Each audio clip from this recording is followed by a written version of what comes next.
Hi friends, welcome to my channel. నేను మీ నవీన్ కుమార్. ఈ రోజు మనం అంబేద్కర్ ఓపెన్ యూనివర్సిటీకి సంబంధించిన డిగ్రీ మనకు ఆల్రెడీ 6th సెమిస్టర్ కి అండ్ 4th సెమిస్టర్ కి ఎగ్జామినేషన్ షెడ్యూల్ అయితే రిలీజ్ అయింది కదా.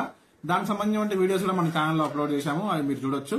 ఇంకా మనకి ఇప్పుడు ఈ రోజు మన వీడియో టాపిక్ ఏంటంటే, మనం ఈ రోజు డిగ్రీ అంబేద్కర్ ఓపెన్ సంబంధించిన degree 6th semester and 4th semester యొక్క ఎగ్జామినేషన్ ఫీ మనం ఆన్లైన్ లో ఏ విధంగా పే చేయాలి, మీ సింపుల్ గా మీ మొబైల్ లో ఏ విధంగా పే చేయాలో ఈ రోజు మనం డిస్కస్ చేద్దాం. మన ఛానల్ ఎవరైనా కొత్తగా చూస్తున్నట్లయితే please do subscribe my channel. మీకు వీడియో నచ్చితే ఖచ్చితంగా లైక్ చేయండి. ఎవరికైనా యూస్ఫుల్ అనుకుంటే వాళ్ళకి షేర్ చేసేయండి మీ ఫ్రెండ్స్ అండ్ ఫ్యామిలీ మెంబర్స్ కి. మనం లేట్ చేయకుండా వీడియో స్టార్ట్ చేద్దాం. ముందుగా మీరు మీ మొబైల్లో కానీ మీ ల్యాప్టాప్ ఆర్ పీసీ ఎందులో అయినా సరే మీరు ఏం చేయాలంటే, ఫస్ట్ మీ గూగుల్ క్రోమ్ ఓపెన్ చేయండి. సర్చ్ బార్ లో ఏం చేయాలంటే మీరు BRAOU అని టైప్ చేయండి. ఫస్ట్ లింక్ ఓపెన్ అయింది. ఎక్కడ చూడండి BRAOU ఇక్కడ ఉంది కదా, BRAOU ఆన్లైన్ సర్వీస్ పోర్టల్ అని ఆ లింక్ పైన క్లిక్ చేయండి. చూడండి, ఇక్కడ అఫీషియల్ వెబ్సైట్ ఓపెన్ అయిన తర్వాత doctor B R Ambedkar open university అనమాట ఇది. ఇక్కడ చూసుకున్నట్లయితే మనకు ఎవరైతే ఉన్నారో 4th semester and 4th and 6th semester ఎవరైతే ఉన్నారో వాళ్ళు ఎగ్జామినేషన్ కి ఏ విధంగా అప్లై చేయాలో ఇప్పుడు మనం చూద్దాము. ఎగ్జామినేషన్ ఫీ ఖచ్చితంగా మీరు పే చేస్తేనే మీకు హాల్ టికెట్ వస్తుంది, మీరు ఎగ్జామ్ రాయగలుగుతారు. ఖచ్చితంగా మీరు ఎగ్జామినేషన్ ఫీ పే చేయండి. చూడండి, మనకు లాస్ట్ డేట్ వచ్చేసరికి రిజిస్ట్రేషన్ కి మనకు ఎగ్జామినేషన్ ఫీ రిజిస్ట్రేషన్ కి 31 May 2024 వరకు లాస్ట్ డేట్ అనమాట. వితౌట్ ఫైన్ అనమాట. అది వితౌట్ ఫైన్ తోనే మనం అప్పటి వరకు పే చేసుకోవచ్చు. ఎవరిది 4th semester and 6th semester వాళ్ళు.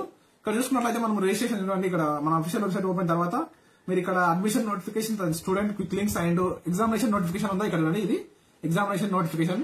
ఇక్కడ చూసుకున్నట్లయితే మనము రిజిస్ట్రేషన్ ఫర్ యూజీ అని ఉందా, registration for UG 4th and 6th semester యొక్క లింక్ అనమాట ఇది. ఈ లింక్ పైన క్లిక్ చేయండి. ఈ లింక్ డిస్క్రిప్షన్ లో కూడా ప్రొవైడ్ చేస్తాను. ఈ లింక్ పైన క్లిక్ చేసిన తర్వాత మనకి ఇలా ఓపెన్ అవుతుంది. ఇలా ఓపెన్ అయిన తర్వాత మనకు చూడండి ఇక్కడ అప్లై ఆన్లైన్ ఉందా, ఈ అప్లై ఆన్లైన్ పైన క్లిక్ చేయండి. తర్వాత చూసుకున్నట్లయితే మనం నెక్స్ట్ ప్రాసెస్ ఏంటంటే, మనం ఇక్కడ అగ్రి అని ఉందా, ఈ అగ్రి పైన క్లిక్ చేయండి. తర్వాత నెక్స్ట్ పై క్లిక్ చేయండి. క్లిక్ చేసిన తర్వాత మనకి ఇక్కడ ఇట్లా ఓపెన్ అవుతుంది. ఓపెన్ అయిన తర్వాత మనం ఇక్కడ ఏం చేయాలంటే, మనకు అడ్మిషన్ నెంబర్ ఉంటుంది కదా, మీ అడ్మిషన్ నెంబర్ ఎవరైతే మీరు రిజిస్ట్రేషన్ మీరు కాలేజీలో ఎవరైతే జాయిన్ అయ్యారో వాళ్ళకి అడ్మిషన్ నెంబర్ ఉంటుంది. అడ్మిషన్ నెంబర్ అనేది మనము లాస్ట్ 7 డిజిట్స్ అనేది ఎంటర్ చేయాలన్నమాట. మనం ఇక్కడ 7 డిజిట్స్ ఎంటర్ చేద్దాం. మీరు కూడా మీ 7 డిజిట్స్ ఎంటర్ చేయండి మీ అడ్మిషన్ నెంబర్. ఇక్కడ అడ్మిషన్ నెంబర్ ఎంటర్ చేసిన తర్వాత మనం ఇక్కడ చూడండి, మనకి ఇక్కడ మీరు 4th సెమిస్టర్ అయితే 4th సెమిస్టర్, 6th సెమిస్టర్ అయితే 6th semester and 1st semester ఎవరైనా ఉంటే వాళ్ళు కూడా ఈ విధంగా రిజిస్ట్రేషన్ చేసుకోవాలి. ఇక్కడ 6th సెమిస్టర్ నేను సెలెక్ట్ చేసుకుంటున్నాను. మీరు కూడా మీరు ఏ సెమిస్టర్ అయితే ఆ సెమిస్టర్ సెలెక్ట్ చేసుకోండి. తర్వాత మీరు సబ్మిట్ పై లింక్ చేయండి. సబ్మిట్ పై లింక్ చేయగానే మనకి ఇక్కడ మన డీటెయిల్స్ అని ఇలా డిస్ప్లే అవుతాయి, ఇలా చూపిస్తుంది.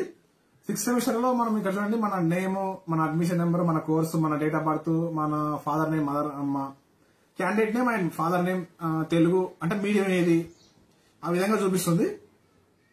ఇక్కడ చూసుకున్నట్లయితే మీరు ఇలా ఓపెన్ అయిన తర్వాత మీరు కింద ఉందా ఇక్కడ సబ్మిట్ పైన క్లిక్ చేయండి. సబ్మిట్ పైన క్లిక్ చేయగానే మనకు అప్లికేషన్ సేవ్ అవుతుంది అనమాట. చూడండి, ఇక్కడ సబ్మిట్ పైన క్లిక్ చేయండి. ఈచ్ పేపర్ కి 150 రూపీస్ అనమాట. మనకు ఇక్కడ చూసుకున్నట్లయితే 6th సెమిస్టర్ కానీ 4th సెమిస్టర్ కానీ ఎవరైనా సరే ఈచ్ పేపర్ కి 150 రూపీస్ ఉంటుంది అనమాట. మీకు ఎన్ని పేపర్స్ ఉంటే అన్ని 150లు. కాబట్టి మనం ఇక్కడ చూడండి, ఇక్కడ అప్లికేషన్ నెంబర్ ని మీరు నోట్ చేసుకోండి, లేకపోతే మీరు స్క్రీన్ షాట్ అనేది తీసుకోండి. మీ మొబైల్లో చేస్తున్నట్లయితే అప్లికేషన్ నెంబర్ ని మనకి ఎక్కడ యూజ్ అవుతుందంటే, మనం ఎగ్జామినేషన్ ఫీ పే చేసినప్పుడు మన అప్లికేషన్ నెంబర్ అడుగుతుంది. ఖచ్చితంగా అప్లికేషన్ నెంబర్ చాలా ఇంపార్టెంట్. ఇప్పుడు అప్లికేషన్ ఫామ్ ఉంది కదా, దీన్ని మీరు స్క్రీన్ షాట్ అనేది తీసుకోండి, ప్రింట్ అనేది తీసుకోండి, మీకు యూజ్ అవుతుంది. అప్లికేషన్ నెంబర్ అయితే నోట్ చేసుకోండి ఖచ్చితంగా. ఇక్కడ అప్లికేషన్ నెంబర్ నోట్ చేసుకున్న తర్వాత మీకు చూడండి గో టు హోమ్ పేజ్ అని ఉందో దాన్ని పైన క్లిక్ చేయండి.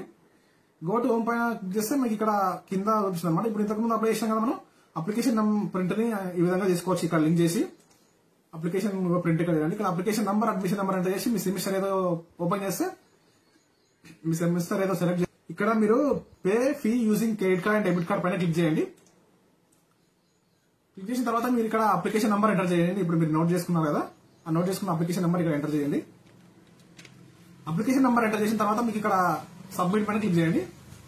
సబ్మిట్ పైన క్లిక్ చేయగానే మనకి ఇలా కన్ఫర్మ్ పేజ్ వస్తుంది అనమాట. Confirm and proceed to payment అనేది వస్తుంది. దానిపైన క్లిక్ చేయండి. క్లిక్ చేయగానే మనకి ఇక్కడ కార్డ్ డీటెయిల్స్ అడుగుతుంది అనమాట. ఇక్కడ చూసుకున్నట్లయితే మీకు చాలా మంది నన్ను అంటే క్వశ్చన్స్ అడుగుతున్నారు. ఇక్కడ చూసుకున్నట్లయితే మనకు రూపీ కార్డ్ లో ఏదో కొన్ని ఇష్యూస్ ఉన్నట్లున్నాయి. అక్కడ నుంచి రూపీ కార్డు వాడడం వల్ల పేమెంట్ అవ్వట్లేదు. కాబట్టి మీరు రూపీ కాకుండా వేరే ఏదైనా కార్డ్స్ వాడండి. ఇలా కార్డు మంత్ ఎక్స్పైర్ ఎంటర్ చేసిన తర్వాత మీకు ఇక్కడ card holder name and CVV number and captcha enter చేసి పే నౌ పైన క్లిక్ చేస్తే మీకు ఓటీపీ వస్తుంది మీ మొబైల్ నెంబర్ కి. అది ఎంటర్ చేస్తే మీకు అప్లికేషన్ అదే మనం ఫీ పేమెంట్ చేసినటువంటి రిసిప్ట్ మనకు జనరేట్ అవుతుంది. ఆ రిసిప్ట్ ని మీరు జాగ్రత్తగా ఉంచుకోండి, ఎందుకంటే మీకు ఫర్దర్ గా యూజ్ అవుతుంది. మీకు వీడియో కంప్లీట్ గా అర్థమైంది అనుకుంటున్నాను. This is Naveen Kumar signing out. జై హింద్.